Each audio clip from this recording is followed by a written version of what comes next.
Hi guys, I hope mko poa. Hii ni ya wale majadid ama hata wale wenye taro wako huku na bado kuna kitu kinawasumbua.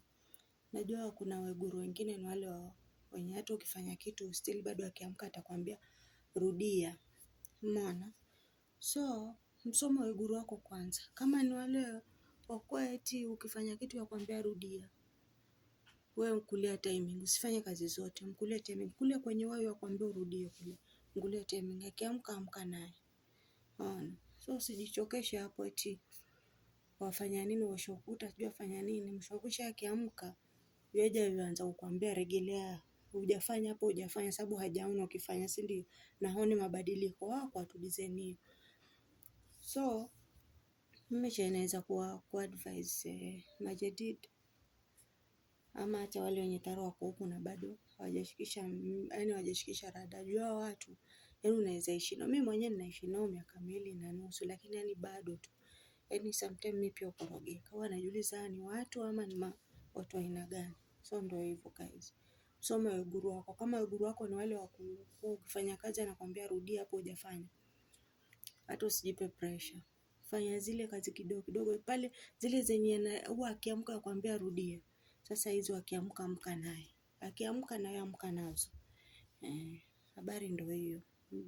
Hapa tunaishi na akili. Mimi kama wangu mimi hana hiyo shida ya kweti lazima sijui niregelee. Maana yake si macho anayo yaona. Si yaona hapa hivi pale asubuhi palikuwa hivi na sasa pako hivi, si yaona. Na kama ni mtoto amemwaga kitu sijui hapa pamesafishwa, lakini hivi mtoto amemwaga. So ndio hivyo, soma mwajiri wako, wasome kabisa wote, lakini mimi nasema sana sana Waiguru. Waiguru ndio wasumbufu.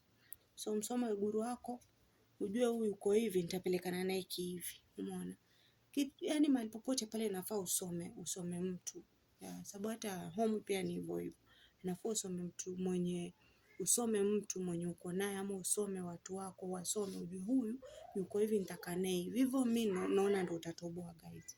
Lakini eti wewe upo tu wasumbuka nini? Utasumbuka sana. Lakini mtu ukishamsoma unajua venye huyu mtu utakaa naye. Nadhani hapo nimeeleweka guys. So mimi yangu ni hayo. Nawapenda nyote, nawapenda sana. Nawapenda sababu niko kwa ajili yenu.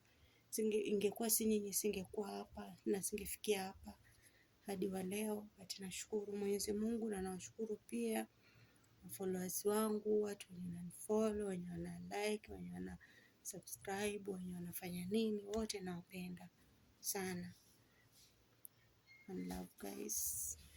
Tuko pamoja. Tutazidi kuchanuana.